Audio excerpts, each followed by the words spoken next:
스마트한 브레인, 반려견의 시선으로 마음을 들여다보는 반려견 행동 전문가 설채현. 도와드리겠습니다. 여러분의 고민 해결을 위해 그가 찾아갑니다. 단추와 구멍이의 사랑과 전쟁. 과연 설 전문가는 이 막장 칠투국의 종지부를 찍을 수 있을지. 저희는 I Believe You. 안녕하세요. 안녕. 짖지도 않고. 어? 냄새 맡을 거야? 짖지도 않아. 안녕하세요. 선생님 엄청 젊으시네요. 아, 네. 선생님 만나서 반가워요. 단추는 그러면 좀 어디 있어요? 단추는 저쪽 방에 따로 있어요. 오늘도 방 안에서 손님을 맞이하는 단추. 단추 안녕. 단추야, 일로 와봐. 단추 일로 와봐. 줄은 항상 매달아 놓으시는 거예요? 방금 잠깐 꺼내주느라 네. 매달았어요. 반가워요, 설쌤. 지금 둘이 붙어 있으면 싸운다는 거죠? 단추가 구멍이를 이렇게 쳐다봐요, 계속. 네. 그럼 구멍이는 피해요, 자리를. 네. 그러다가 구멍이가 이제 피할 데가 없거나 누가 자기를 잡아서 못 피하게 하면 그때 으르렁거려요, 먼저. 그러면서 싸우게 되고요. 네. 처음부터 사이가 나빴던 건 아니었는데 왜 이렇게 됐을까요? 어쩌다 이렇게 두 아이가 되게 됐어요? 처음에 원래 다른 한 마리를 더 키울까 말까 고민을 하고 있었는데 네. 동생 친구가 웰시코기를 분양받았는데 집안 사정 때문에 안 된다고. 집안 사정? 네, 그러니까 이사 간다고 그러고 어머니, 이사? 엄마가 안 좋아한다고 해가지고 그걸 걔를 또 혼자 둘 수가 없잖아요. 그럼 걔가 어디로 갈지도 모르고 해가지고 그냥 저희 집에 오게 된 거예요. 어떻게 보면. 제가 그 친구랑 아직도 친구 동생이랑 아직도 만나요? 그래서 뭐라 하긴 했어요. 아니 만나면은 욕하기가 좀 그렇고. 선생님, 욕은 와와. 자, 문제의 실마리를 본격적으로 하나씩 풀어가 볼까요? 먼저 두 마리가 마주했을 때 상황을 살펴봤는데요. 이때 구멍이는 단추를 보자마자 피하기 바빴죠. 우선 보자마자 아예 고개 돌려버리고 피하죠. 자기가 무서워하는 존재를 딱 보니까 안절부절 못하고. 먼저 달려와 싸움을 거는 단추는 구멍이에겐 그야말로 공포의 대상이었던 건데요. 구멍이가 단추 본 순간 행동들이 자 고개 내려가고요. 원래 이렇게 하고 있다가 보는 순간 그냥 얼굴 들고 가다가 무서운 선배들 보면 눈 깔고 이렇게 가잖아요. 그런 것처럼 싫어하고 무섭다고 생각하는 단추가 오니까 고개가 내려가고 귀도 점점 뒤로 넘어갈 거예요. 네, 귀도 뒤로 넘어가죠. 온몸으로 무섭다고 표현해왔던 구멍이. 또 할 거예요. 하품. 종합 세트예요. 스트레스 시그널 종합 세트. 오히려 지금 단추는 그런 모습이 많이 보이진 않는데 구멍이는 나 무서워 싫어. 그리고 표정만 봐도 아시겠죠? 저 미간 찌푸려져 있는 거 보세요. 우리 사람도 스트레스 받으면 여기 이렇게 찌푸려지잖아요. 그동안 스트레스 사인을 온몸으로 표현한 구멍이. 다시 한번 볼까요? 공포의 대상인 단추와 마주칠 때면 고개를 돌리고, 초조함에 반사적으로 나오는 하품, 찌푸려진 미간까지. 이 모든 게 극도의 스트레스 상태를 나타내는 겁니다. 그런데 한 가지, 단추 앞에서 도망가기 바빴던 구멍이가 어떨 땐 이렇게 태연하게 조는 모습까지 보였는데요. 쟤는 지금 저 와중에 존다니까요? 그러니까 뭔가 단추단에는 자기가 서열이 높다고 생각을 하는데 걔들 이렇게 보면 구멍이가 좀 더 높은 것 같아. 그냥 딱 봤을 때. 정말 보호자의 말대로 구멍이가 서열이 높아서 보이는 행동인가요? 이거 조는 게 아니에요. 어? 조는 게 아니면 뭐죠? 저건 강아지들의 언어예요. 실제로 졸리지 않을 때 저런 행동은 우리가 구멍이의 마음속으로 들어가 볼 수는 없지만 아마 제 생각에는 단추한테 이렇게 얘기하고 있는 걸 거예요. 나 언니한테 아무것도 안 할 거고 내가 먼저 해코지하거나 공격할 의사는 없어 라고 계속 표현하고 있을 거라고 저는 생각을 해요. 미처 몰랐던 사실에 눈물을 쏟는 보호자. 슈리 어딨어? 구멍이의 마음을 헤아리지 못한 지난 시간이 너무도 미안한 보호자입니다. 제가 도와줄게요. 울지 마요. 그래요. 지금부터 잘하면 되니까 눈물 뚝. 만약 나의 반려견이 갑자기 조는 행동을 보인다면 정말 졸리기보다는 이 상황을 피하고 싶거나 불안하다는 신호일 수 있다는 것 알아두세요. 서열이 높아서는 아니에요. 이게 우리가 서열이라고 말하는 게 뭔가 칼로 무엇을 딱 베는 것처럼 딱 떨어지는 게 아니에요. 특히 강아지들의 서열은. 알고 있기로는 서열이 센 애가 그냥 다 먼저 하고 이긴다라고 생각을 하죠. 근데 그렇지 않아요. 이게 사람의 서열이랑 상당히 비슷해요. 우리 사람도 서열이 좀 있죠. 알게 모르게. 축구할 때는 운동 제일 잘하는 친구가 이렇게 공격해 라고 얘기를 하고 리더가 돼요. 근데 조별과제 할 땐 축구 제일 잘하는 애가 해요? 그렇죠. 다른 사람이 되죠. 뭐 공부를 잘한다거나 이런 친구들이 조별과제 할 땐 또 리더가 돼요. 그런 것처럼 상황별로 막 이 리더가 바뀌고 서열이 바뀌고 이러는데 강아지들도 되게 그런 경우가 많고 오히려 지금 이 상황은 어떻게 해야 되는지 잘 정해지지도 않았고 얘네들도 되게 혼돈스러운. 근데 그거를 해결해 주려면 보호자분의 역할이 가장 중요해요. 개들도 서열은 가지고 있는데 가장 중요한 것은 되게 유연한 서열을 가지고 있다는 거죠. 다견가구 보호자님들은 많이 느끼셨을 거예요. 밥을 먹을 땐, 간식을 먹을 땐 이 아이가 먼저 먹는데 보호자가 이뻐해주고 사랑을 줄 땐 또 다른 아이가 먼저 받고 이렇게 상황별로 서열이 바뀌는 걸 우리가 유연한 서열이라고 해요. 그리고 또 하나의 특징은 많은 분들이 이 서열 때문에 얘가 나를 낮게 봐서 자기네들끼리 싸우고 문제를 일으킨다라고 생각을 하는데 정말 극소수의 개를 제외하고는 사람을 이기려고 하지 않아요.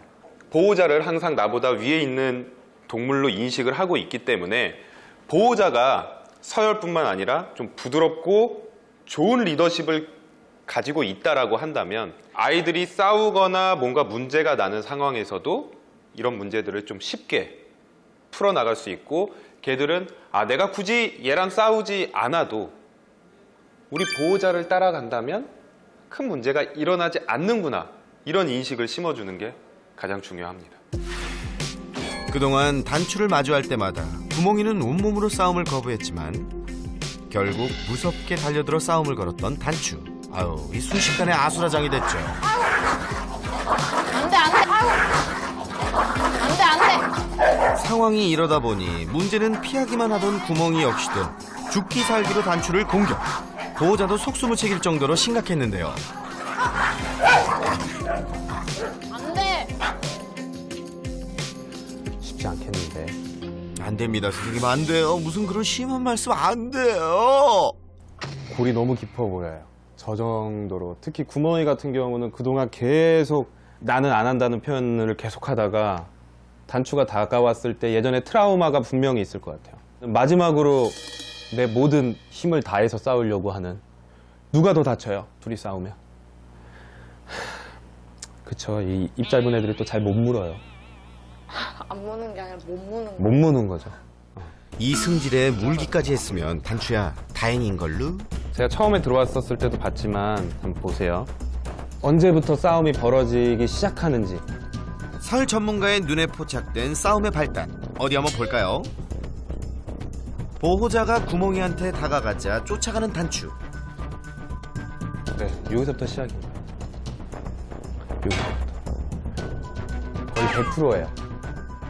질주. 네.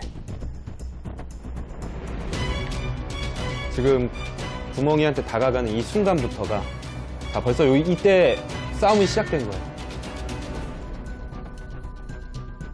구멍이에게 관심이 쏟아지자 갑자기 돌변의 싸움이 벌어졌었다는 가족들의 말대로 단추의 싸움의 원인은 바로 질투였습니다. 이렇게 싸울 때 저렇게 말리다 많이 다쳐요, 보호자. 근데 이게 말리는 사람이 내가 제일 좋아하는 사람인지 우리 가족인지 몰라요. 그냥 앞에 보이면 물어요, 저 상황에선. 진짜 위험해요. 특히 할머님이 말리시다가 물리면 할머님은 이제 피부도 더 연약하시고 면역력도 약하시고 그쵸. 그러다 보면 진짜로 더 크게 아플 수도 있어요. 진짜 조심해야 돼요, 저건. 알아두면 무조건 쓸 데 있는 반려견 팁! 반려견이 싸울 때 안전하게 말리는 꿀팁.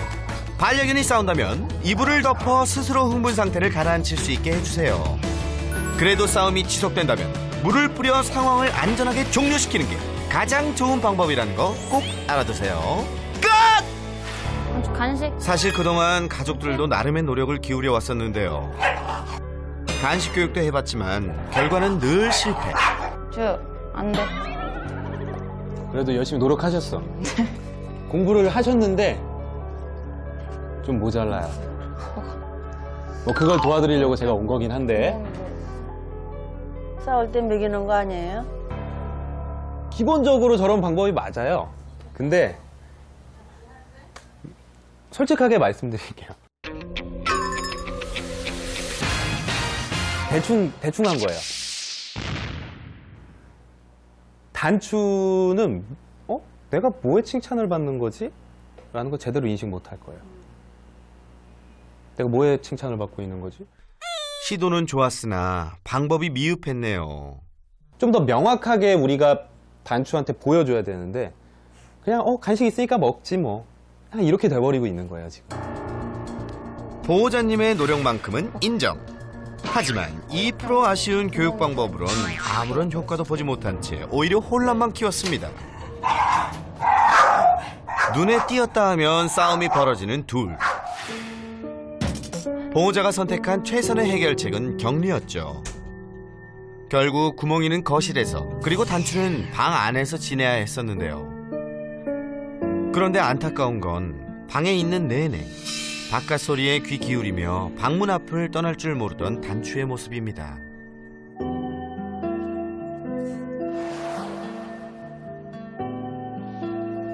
방에서 저러고 내다보니 저는 게 얼마나 답답하겠어. 언제 또 올까 하는 거죠.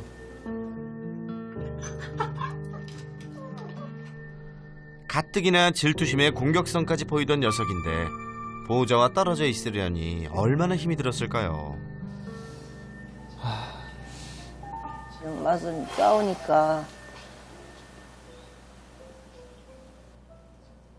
그리고 지금 되게 고민이 많아요. 이걸 어떻게 해결해야 되는지. 이럴 때 가장 기본적으로 먼저 해야 되는 건 누굴 먼저 더 좀 챙겨줄까를 생각해야 돼요. 누굴 먼저 더 챙겨줄까. 지금 제가 봤을 때는 둘 다 너무 이뻐하고 좋아하지만 제가 보기엔 구멍이 쪽에 조금 더 치우쳐 있어요. 제3자로 보기에. 단추를 조금 더 챙겨줘야 될 것 같아요. 조금 그렇지만 그래서 운동 뒤에가 먼저 나와요. 맞아요. 그런 건 되게 잘해주시는 거예요. 그리고 제가 왜 나와 있는 시간을 말했냐면 강아지들이 공평함을 알까요, 모를까요? 알겠지 모르겠어요. 또 살았는데 다른 말만 못하지. 공평함을 알아요, 얘네들도. 단추가 저 방 안에 있으면서 계속 오히려 그게 더 골을 깊게 한 상황일 수도 있어요. 구멍이가 계속 거실에. 그렇죠. 구멍이랑 가족들은 계속 같이 있는데 나만. 거꾸로 한번 생각을 해보면 저라도 되게 많이 슬플 것 같아요. 단추의 마음이 어땠을지 이해가 가네요. 둘이 사이가 좋아지기 전까지는 공평하게 해줘야 돼요. 공평하게. 단추 나와 있는 시간과 구멍이 나와 있는 시간. 그리고 단추가 먼저 나오게 해주세요. 지금 산책도 단추가 먼저 하듯이. 이제부터 공평하게 아셨죠? 강아지들이 둘이서 싸우는 이유는 진짜 너무 여러 가지가 있어요. 가장 첫 번째 원인은 단추가 질투심이 상당히 많다는 거죠. 보호자가 이제 리더십이 있다기보다는 아이들을 그냥 이뻐해 주다 보니까 단추의 생각은 보호자의 관심과 사랑은 다 내 거가 되어야 되는 상황이었고요. 구멍이는 그렇지 않은데 단추의 질투심 때문에 공격성을 보였을 때 난 싸우기 싫어 하면서 도망 다니다가도 더 이상 도망가지 못할 때 나를 방어하기 위해서 공격성을 보이는.